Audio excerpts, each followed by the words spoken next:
Ladies and gentlemen, good afternoon. My name is Peter Florence. I'm the director of the...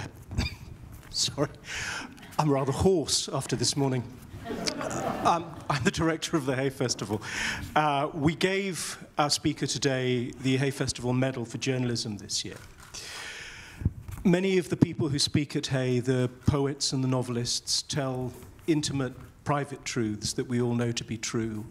This journalist tells great big stonking global truths that are true and important.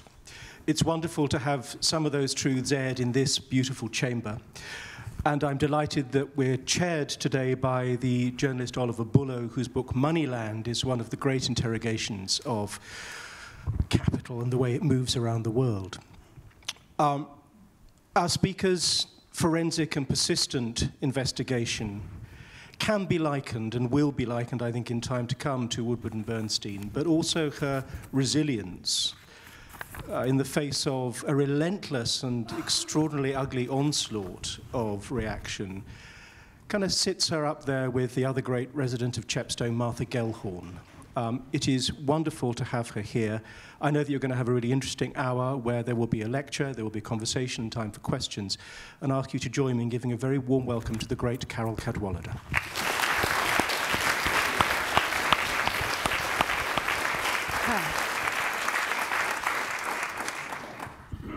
So thank you so much to the GWLAD Festival and the Welsh Assembly and the Hay Festival and whoever else was involved inviting me here today. I'm terribly honoured to speak on the 20th anniversary of the Senedd and to return to Cardiff, where I grew up and which I'm very proud of coming from. And I'm old enough to remember when this was all the desolate Badlands. And it's just amazing to see how the city and the country has changed in the last 20 years. And so I understand there's been some statements made, some of them in this chamber, by certain members of the Brexit Party, who've noted how unhappy they are that I have been asked to come and talk today. So I just want to say that I very much hope that I'll give them cause to be even unhappier by the end of this.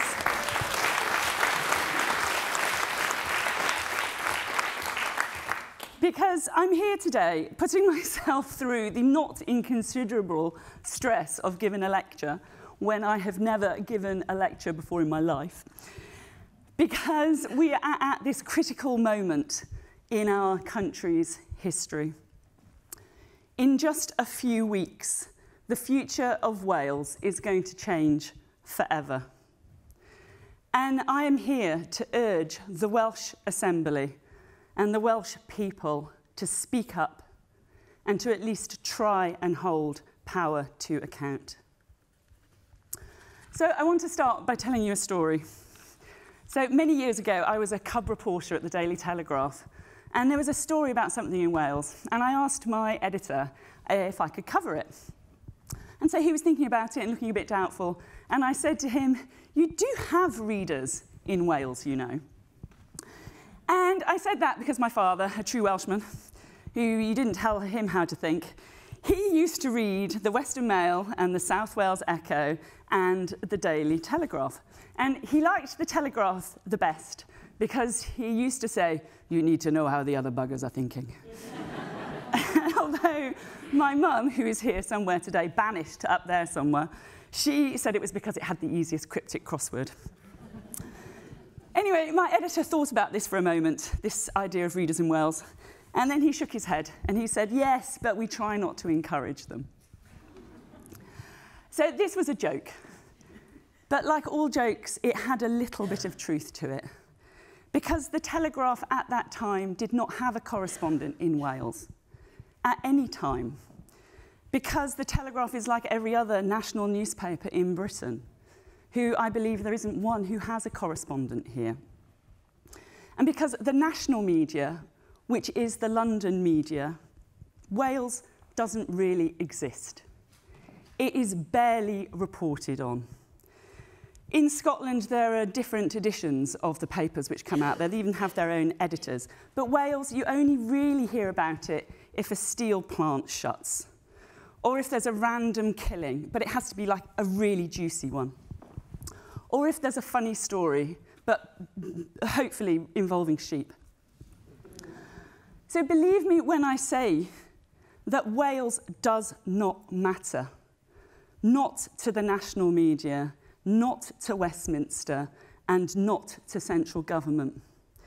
Because the people who really rule Britain, the foreign billionaires who own the press, and the financial services and the hedge funds who dominate the city and whose voices are listened to, who pay to be listened to, they literally don't give a shit about you, or me, or any of us. And even the liberal bleeding heart media, of which I count myself among, we have failed you too. Because there have always been problems with the British press. It's temperamentally right-wing. It's owned by foreigners or people who keep their money offshore. But in the 1990s, it got so much worse. And that is because of the exciting new invention, the internet. So I started my newspaper career right here in Wales, aged 12, as a paper girl for the South Wales Echo. And I delivered the Echo 6 days a week for 6 years, barely missing a day, apart from one memorable occasion when I had a really, really bad poodle perm, and I refused to leave the house, and my mum did it for me, bless her. It was the 80s, remember. But it was actually a very profitable little business. It kept me in drainpipe jeans and poodle perms, because everyone read the Echo, or at least about a third to half the village did.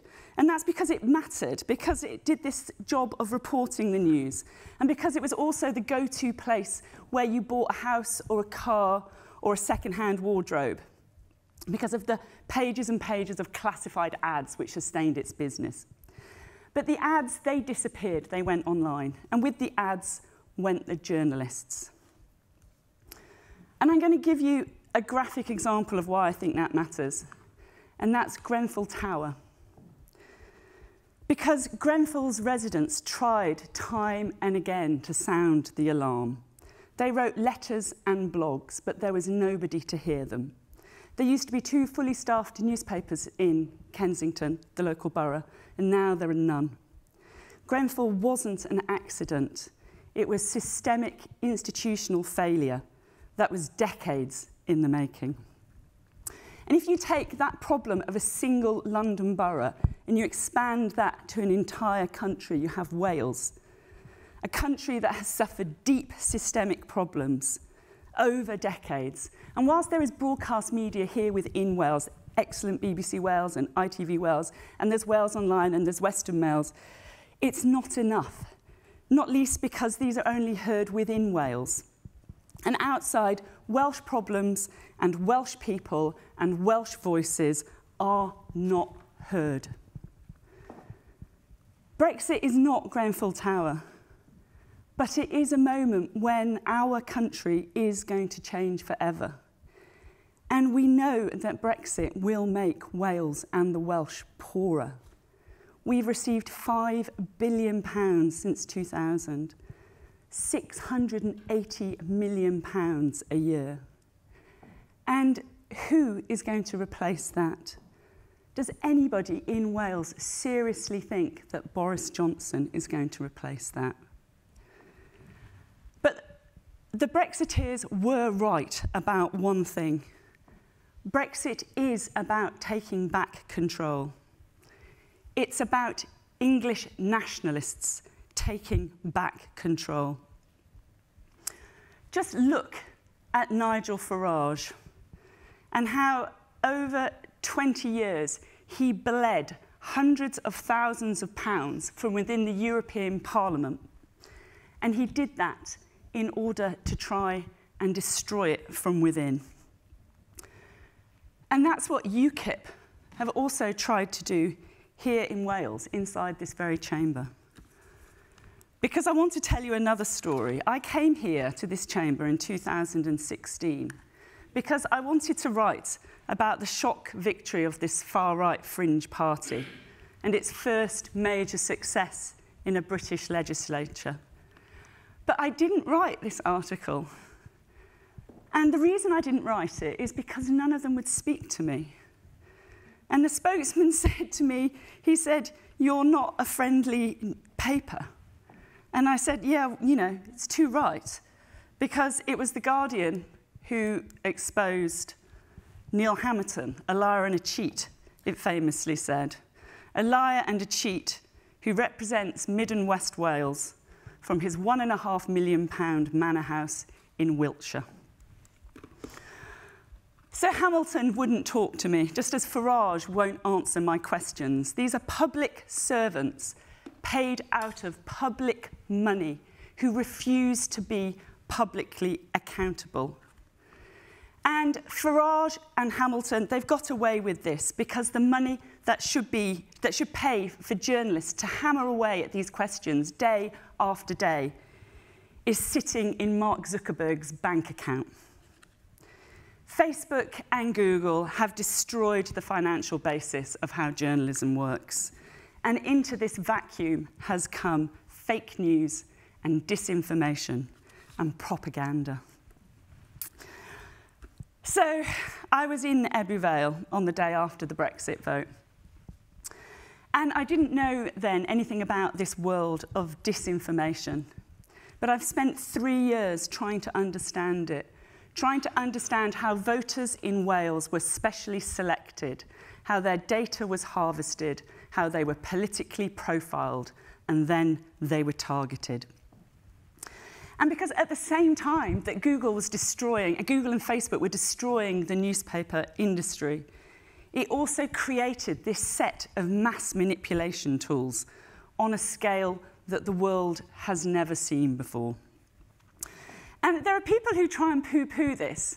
So Nick Clegg, our ex-Deputy Prime Minister, he's now Facebook's head of global communications. He literally polices disinformation on Facebook's platform. He's told me to my face that it's a conspiracy theory to suggest this, which is kind of interesting because it's literally the basis of Facebook's business model and a $100 billion a year digital advertising industry.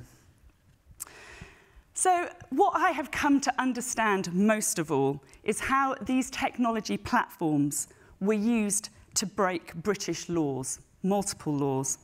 And I haven't got time to go into all of it, so I just want to talk about 2 individuals involved. And that is our Prime Minister, Boris Johnson, and his chief advisor, Dominic Cummings, and how their campaign, Vote Leave, broke the law. And it didn't just break the law, it set out to deliberately break the law.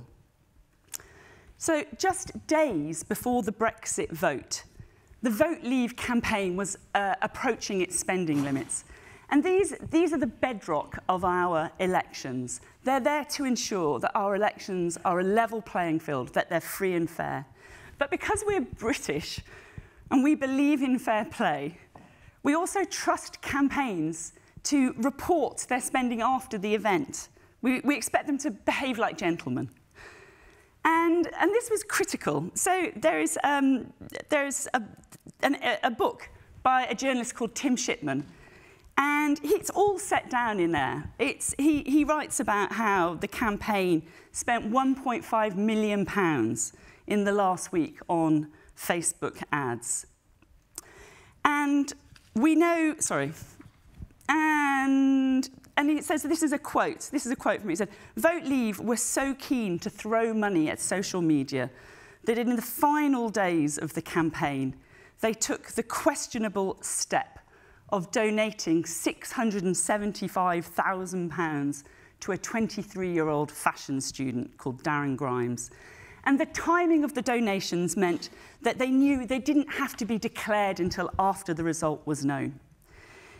And it says, if the campaigns were working together, the money would have to count towards Vote Leave's £7 million spending limit. But the Electoral Commission would have to prove that Vote Leave told Darren Grimes how to spend that money. And so that was a strategic plan. It's just down there in black and white. And it involved 1/7 of the entire campaign budget. And this illegality, it was not an accident. This was totally deliberate. And it's the quote, if the campaigns were working together, it would break the law, but the Electoral Commission would have to prove it. So they pretty much almost got away with it. But they didn't. Because this man, Shamir Sani, who's one of the bravest people I know, he spoke his conscience. He's had this massive effect on his life. But he exposed the biggest case of electoral fraud in Britain for more than 100 years. This is fraud. If you commit this level of fraud in any other area of British life, you go to jail. But not in Britain in 2019. If you commit this level of fraud in Britain in 2019, you become Prime Minister. And people say to me, well, OK, they broke the law, so what? There's no evidence that it made any difference. And so you wonder, you know, if it's OK to break that law, our most important law, the one which protects the fabric of our democracy, then what next? Is it OK to nick cars or mug old ladies or illegally shut down Parliament? Is that OK? And there's just one graph I want to show, this idea that the money had no effect. So this is from The Economist. And can you see that's the Leave and Remain lines? And it switches for just a couple of days, literally, before the referendum. It switches. So it's those last few days were absolutely pivotal. And that's what Dominic Cummings knew. You just have to change a few minds for a very short amount of time, and that's enough. So this matter is now, it's in the hands of the Met Police. But I believe that you here, all of us, that we deserve answers, and I don't believe we're going to get them. 2 weeks ago, the Met Police dropped another investigation into another campaign, that of Leave.eu, and it gave no reason at all why, nothing. No statement, no explanation, nothing. Arfon Jones, he's the North Wales Police and Crime Commissioner. He's demanded that actually we do need answers. He has asked the Association of Police and Crime Commissioners to write to Cressida Dick, the head of the Met Police. And you might have heard of her because Boris Johnson gave her an honour in the latest list. And he's asked other police forces to scrutinise this. And he's right, because the Met Police is not your police. It's London's police force. It answers to the London Assembly, the body which was headed by Boris Johnson until recently. But these crimes weren't committed in London. They were also committed in Wales. And they are going to affect the Welsh people forever. And so I would like to ask why this Assembly has made no attempt to call the perpetrators of these crimes to account. These people who are now literally sitting in Downing Street. Because this deafening silence has enabled other crimes. This week, the Supreme Court ruled it was unlawful of Boris Johnson to shut Parliament. We now know that he lied to the Queen. And we now know that both he and Dominic Cummings have said that we are leaving on October the 31st by whatever means possible. And I think we have to understand what that means. So just let me say it one more time. These people literally do not care about Wales. They have lied and they have cheated and they have exploited loopholes created by the immoral and reckless disregard of Silicon Valley companies. By Mark Zuckerberg, who is a gutless coward who has refused to come to Britain and to answer questions to our Parliament. So I get asked why I have bothered for 3 years to keep banging away at this. And it's because I have done, me and my colleagues, and The Guardian and The Observer, and a whole host of other news organisations. We have done what journalism is supposed to do. We have exposed the truth through whistleblowers like Christopher Wiley and Shamir Sani and multiple other brave individuals. And what we've discovered is that it is not possible in Britain in 2019 to hold power to account, or in America too, because Brexit and Trump are intimately entwined. Forget a Tory Brexit or the fantasy of a Labour Brexit. This is a Trump Brexit. So the one thing that gives me, I don't know, some sort of, I don't know, I was going to say hope, but that's the wrong word. I believe that one day we will know the truth. And when that day comes, I hope that everybody in Wales will be able to look back and feel okay about what happened here, about how we remained silent even as investigation after investigation revealed how these politicians, these English politicians, lied and cheated and broke the law in order to return England to the English nationalists. Brexit is a criminal act. We are staring the evidence in the face, and yet it is careering towards us as if it's an unstoppable train. It isn't. It just requires all of us to speak up and to be heard and to at least try to hold power to account. Thank you.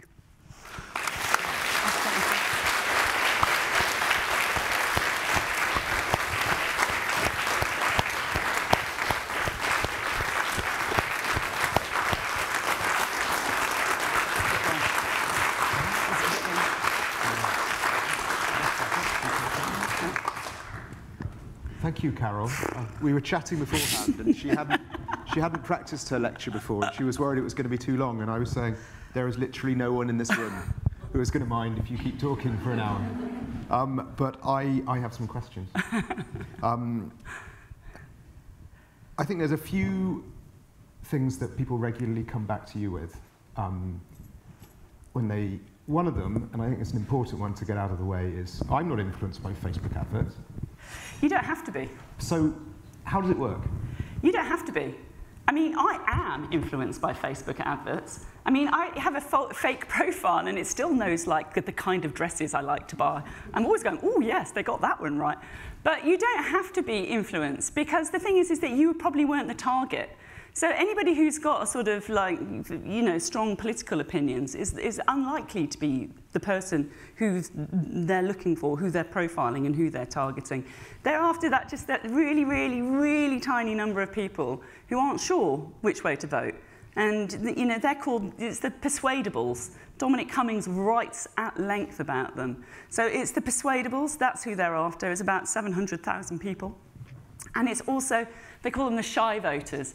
So the people who, wouldn't normally vote. And that was a really key demographic they went after. And they did that in this really conniving and I think, this illicit way. We're not sure if it's illegal, but they did this football competition. So you could win they said win £50 million by predicting the results of, I think it was the European Championships. And so lots of people who were interested in football did it, and it harvested their Facebook profile and their email and I think their telephone number. And then that information was used to target them right ahead of the referendum. You'd have had no idea about that at all.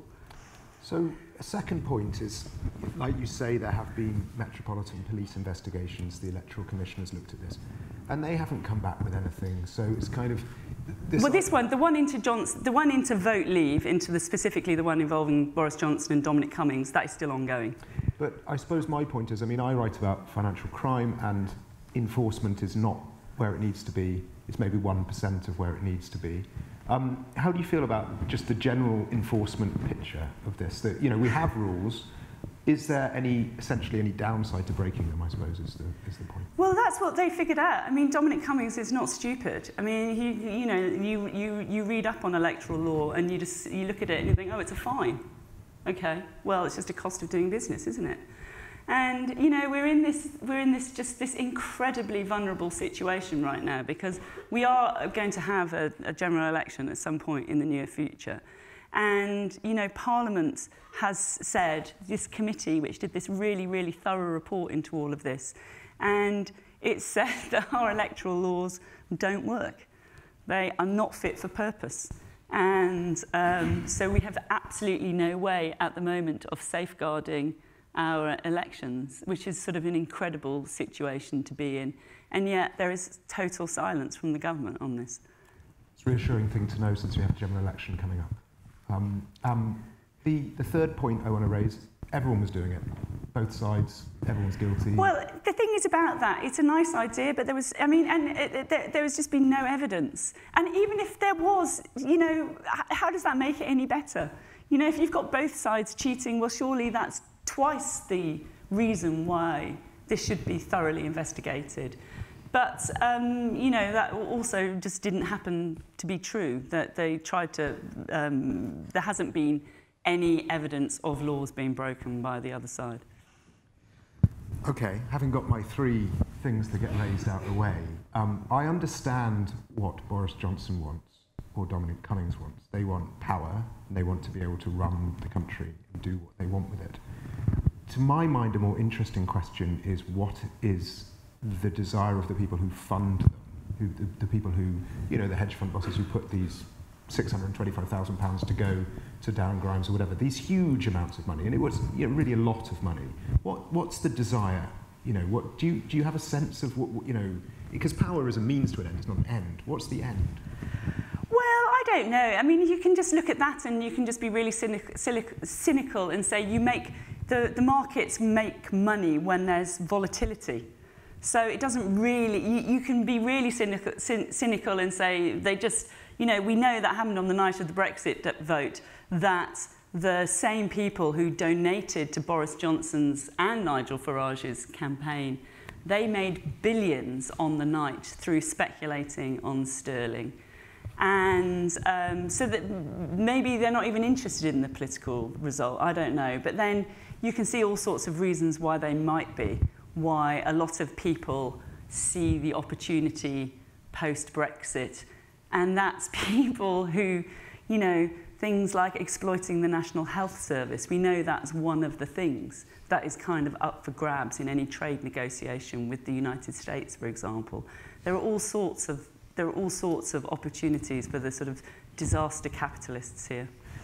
This last week, both Rachel Johnson, Boris Johnson's sister, and the ex-Chancellor, incredibly, Philip Hammond, came out with essentially what you're saying and what you've been saying for a long time, that there is this concern that essentially Number 10 is acting in the interest of their donors to create volatility so the hedge funds can make money. I mean, that's astonishing, right? That a former chancellor has come out and said... I mean, it's kind of, I know. And they were like, I know. He's a conservative ex-chancellor of the Exchequer. A man so boring they called him Spreadsheet Phil. And just the thing that he's pointing out is that the people who are financially backing Boris Johnson are the people who could potentially benefit from this volatility. And it does make you curious about the fact that they're so resolute for October the 31st that they won't countenance any delay. And you do have to question whether there is something in there. I don't know, and I'm not a financial journalist. I'm not equipped to know, but... You don't get people calling you up and giving you all these tips of what's really going on, then? I do get some funny tips. I knew about Boris Johnson's affair ahead of time. Are we calling it an affair? I got into trouble about that, sorry. Are we calling it an affair now? Are we actually... A close friend, I'm so sorry. Because I was under the impression he was just having technology lessons. She was a close friend who his number was saved in her phone as... His real name is not Boris Johnson, you know, it's Alexander de Pfeffel Johnson, and his name was saved in the phone as Alexander the Great. Make of that what you will. Oh, too much information. So, I suppose what's interesting, there has been a feeling in some of the media in the last week, because of the Supreme Court judgment and because of what's happening in the United States, that the tide is maybe turning populism. I suppose I was wondering whether this intervention from Philip Hammond, which is, kind of amazing, the fact that someone who was a Tory Chancellor until 3 months ago is coming to say this about the Tory government, Is this a... I mean, are we feeling a bit more optimistic than we were a week ago? But you see, I think it goes back to these structural issues, which is the whole problem that has been in reporting this all the way through, which is our press is really partisan. And so this kind of like, it's only if this is going to get picked up by the right-wing press, by the Mail and the Sun and the Times, that then it becomes a story, and then it's, you know, and then the BBC pick it up. But if that doesn't happen, then it just dies on the vine. And, you know, that's why I just, you know, this thing with the whole thing of what happened with Shamir Sani and the way that he exposed that. And we thought, so when in the kind of incredible, stressful run-up to publishing both the Cambridge Analytica scandal and the Vote Leave spending scandal, we really thought that it was that one, it was Shamir Sani's story, which was the one which was going to be really explosive.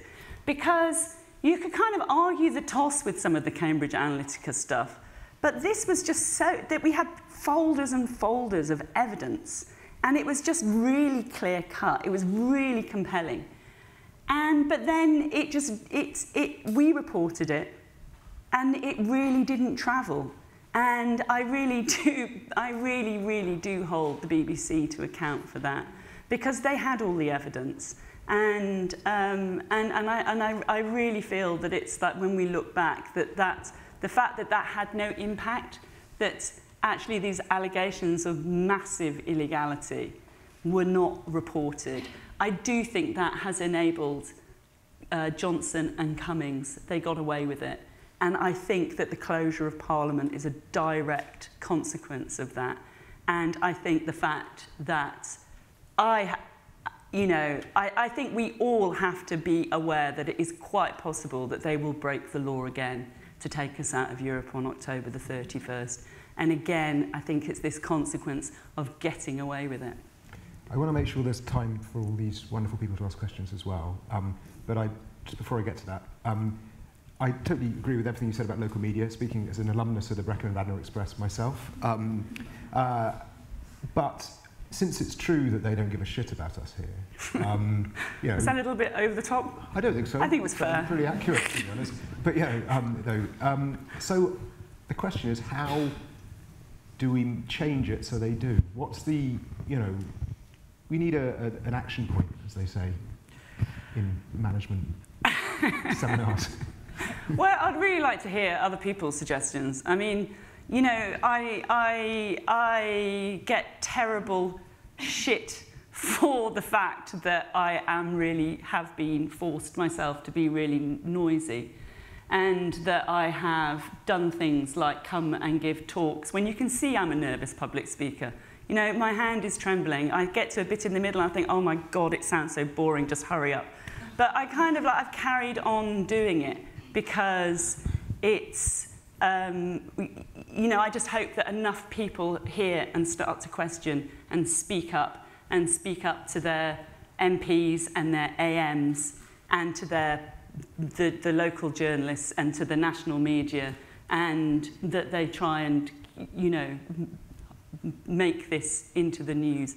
And I think, you know, I think there is a huge groundswell of people out there who do care about rule of law, and they do care about the fact that it's not okay to commit massive fraud, and they do want to hold power to account. And so I believe in people essentially, and that, you know, as I say, one day this all will come out. You have had an astonishing amount of personal abuse as a result of what you've done, possibly more than anyone engaged in this whole affair. What would be your advice to anyone who wants to speak out and is concerned about the fact that there are some nasty people? Some bloody nasty people. You know what, the only thing which kind of keeps you going is the fact is that the nastier and the more personal and the kind of crueler it gets in the way they try and take me down, it just shows that they've run out of actual arguments. So they don't actually have any evidence to fling in the face of this reporting.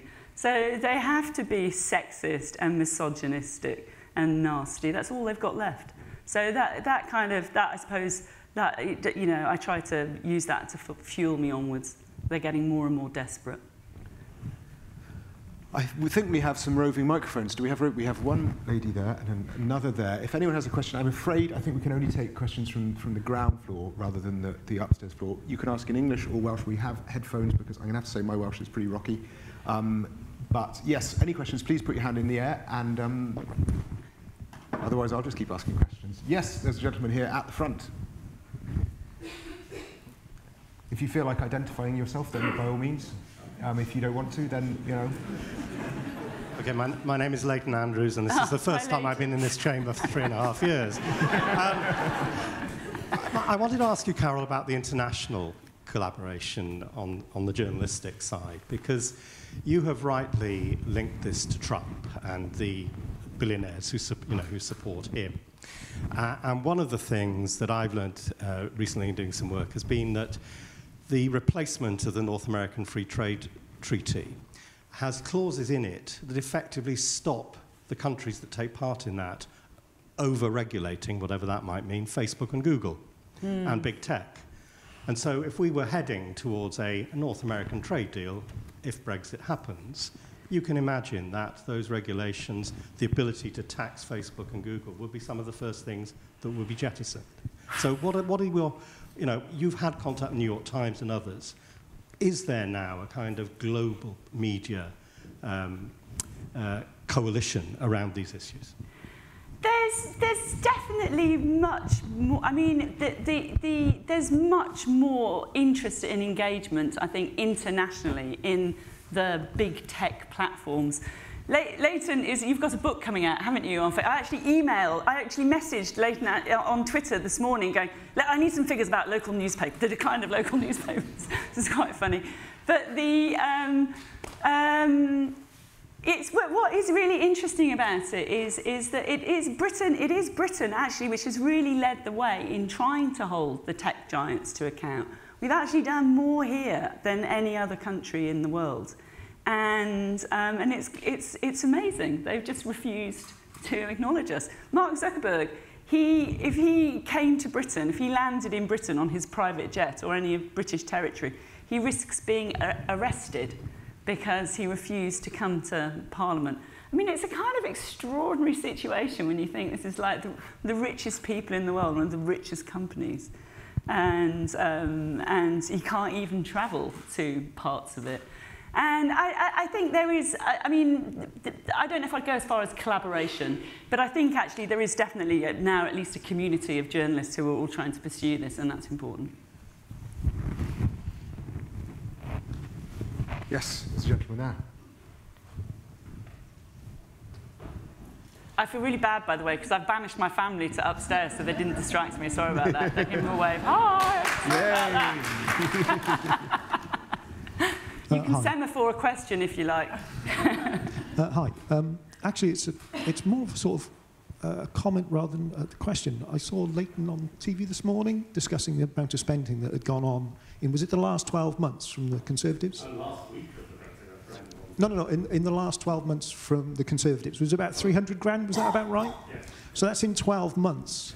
And there was £675,000 injected in the last few days of a campaign compared to 12 months. £675,000 doesn't sound like a huge amount of money in advertising spend. When you put it in context like that, you suddenly realise just how much money it actually is. Yeah. Where is the money coming from? There is this idea that this is hedge fund money, you know, Crispin Odey, whoever. It was the brands available. Yeah, the Voteley funders there's a lot of hedge fund money which they all put in. I think, was it Crispin Odey, he put in £100,000 and he made, was it it wasn't billion, was it? Was it 300 million I think, yeah. There's that great, what was that great quote he had? The dawn had gold in its mouth. He said, they say, morning like this, the Italians have a phrase, La mattina del loro, or something, the morning that has gold in its mouth. Yeah. And it was, it's pretty bad. And there's this amazing picture of, because the other thing is, there was this really interesting investigation into what they did by Bloomberg, actually. And one of the things they looked at is that, so Nigel Farage, do you remember how on the night of the vote, Do you remember? So 10 o'clock, the polls closed, and Nigel Farage put out a statement, and he said, well, we gave it our best shot, but I'm afraid we appear to have lost. You know, I'm happy to concede, but we gave it a good go. And what happened then? Sterling shot up in value. It was like, okay, yeah, the markets are kind of recovering. And then what happened? It was, I think it was at about 1 o'clock that the first result from Sunderland came in. And that first result from Sunderland, which was, and it came out for leave, and the pound from this artificial high plunged like that. And that moment is when the hedge funds made their money. And then there's this extraordinary photo which came out, which is, it's about 3 o'clock in the morning, and there's a screen, and it's showing the pound plunged. And there's Nigel Farage is standing next to it. And Nigel Farage, the man who wanted to take back control for Britain. And he's pointing at the screen, going, as the pound plunged.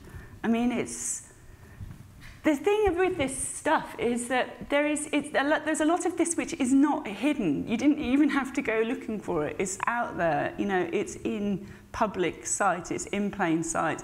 And that's one of the reasons why I do think that in years to come, when we get the public inquiry into this, as we will one day, you know, with the Iraq war, it took years, but we did have that inquiry in the end. When that comes, I think we're going to be astonished looking back and realising just how blatant, how obvious, how out in the open it was, but how there was somehow this feeling that it was wrong to question the legitimacy of the referendum. That's what I've been told by senior Labour politicians. So we can't question the legitimacy of the referendum, even though we know it was conducted illegitimately. I mean, it's this kind of bizarre catch-22 situation. Just to fill in on that Bloomberg investigation, that essentially about the private use of opinion polls by hedge funds, so they knew what was coming down the track before anyone else did. So, I mean, you've still got the screen behind you with the opinion poll results. Yeah. You know, they had lots of their own ones, so they had a very good idea what was going to come. They knew exactly what was going to come. So Aaron Banks, when I interviewed him 2.5 years ago now, he told me how they were really, really confident. They were so confident that they had predicted the results, that they spent £80,000 on an advertisement for the Daily Telegraph on June the 24th, congratulating Nigel Farage. I mean, there was not a shadow of doubt. They were using this different type of polling, which was social media sentiment analysis, essentially. It's what hedge funds do. And they were convinced they were going to win. And so the kind of Farage is, oh yeah, but he didn't believe it, and that's why he conceded at 10 p.m. I mean, really? I mean, But why has he never been asked that question? I mean, it goes back to this thing of like Nigel Farage. You know, you know, he won't answer my questions, but nobody has actually asked him these questions. There's been no mechanism to hold him to account. I mean, that needs to happen in the EU, which is the legislature that he's in. But also, you know, we're in this situation. Dominic Cummings, the man whose strategy is, you know, creating the master plan for what's happening next, he's in contempt of Parliament.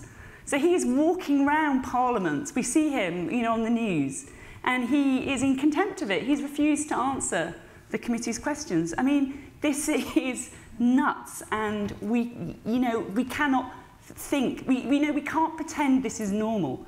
And the thing is that we've been battered down so much. This is the sort of process of normalisation that we expect them to get away with it. And that's where I think we have to hang on to our outrage and indignation. I think that's really powerful. I've been asking lots of questions. Anyone? I can keep going. Oh yes, there's a lady here in the middle. Oh, sorry, there's one behind me as well. Sorry. Yes, there's a lady here, and then maybe after her we can have the behind you. Right, so Leonard, isn't it?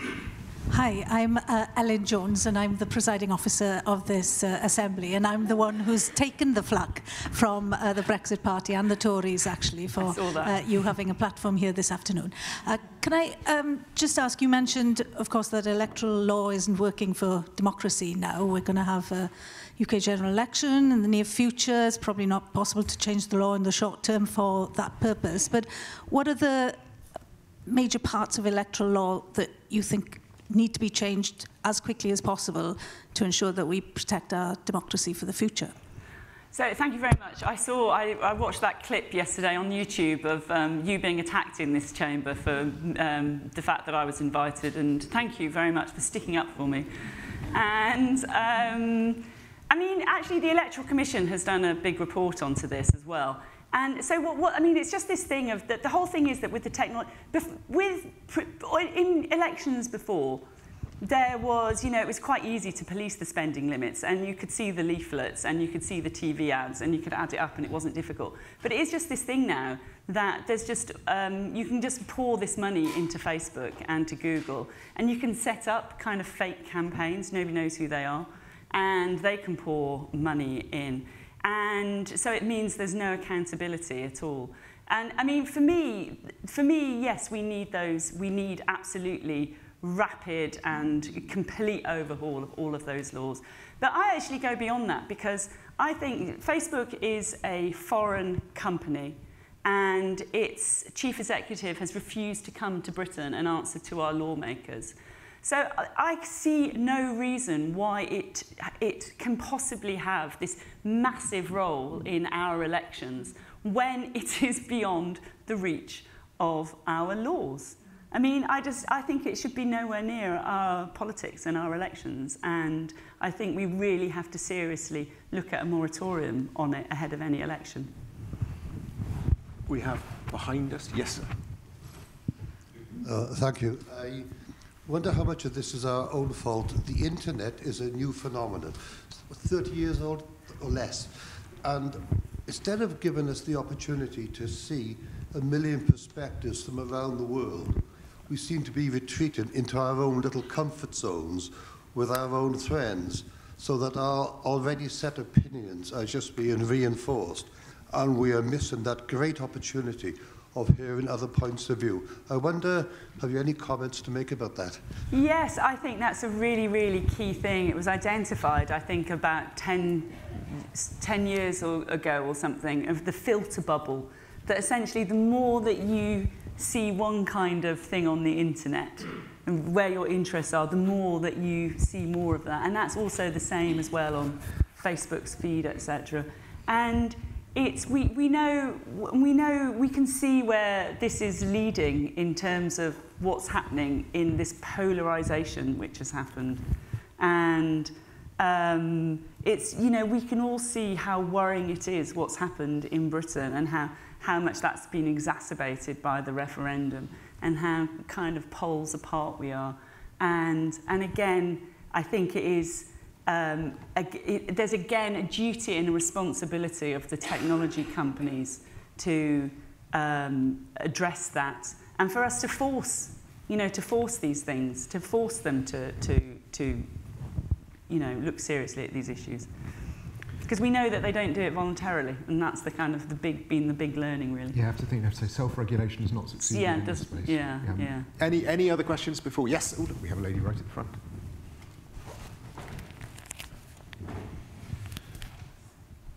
Hello.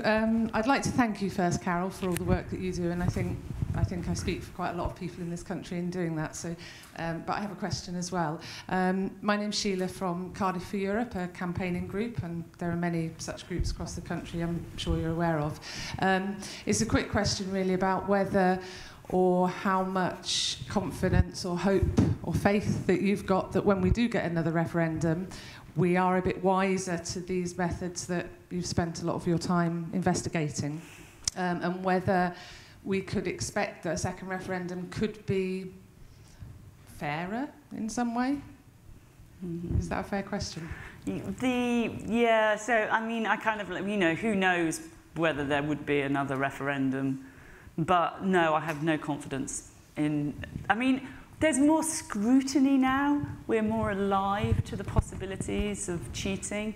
There now is, post-Cambridge Analytica, Facebook has rolled out certain transparency tools, But it's like, you know, it's the way that the baddies are always just one step ahead of the regulations. You're not putting much trust in Nick Clegg, then? Ah, oh, Nick Clegg. Oh.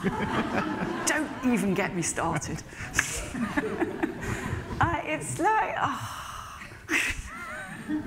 That's a no. He